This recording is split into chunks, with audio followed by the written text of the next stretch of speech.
ఈ వంకాయలు చూసారా? నాకు వేసవికాలం కూడా వంకాయలు ప్రతి సంవత్సరం వస్తూ ఉంటాయండి.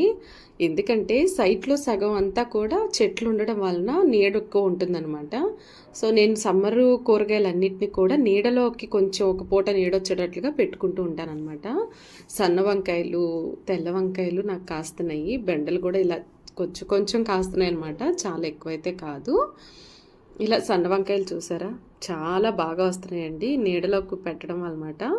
అదే ఎండ కనుక ఎక్కువైపోతే కాయలు వస్తాయి కానీ కండ్రగా ఉంటాయండి. కొంచెం మొక్క కూడా డ్రై అయిపోయిద్ది.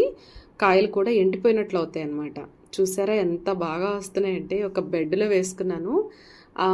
ఆఫ్టర్‌నూన్ వరకు నీడుంటుంది ఈ బెడ్‌లో అయితే.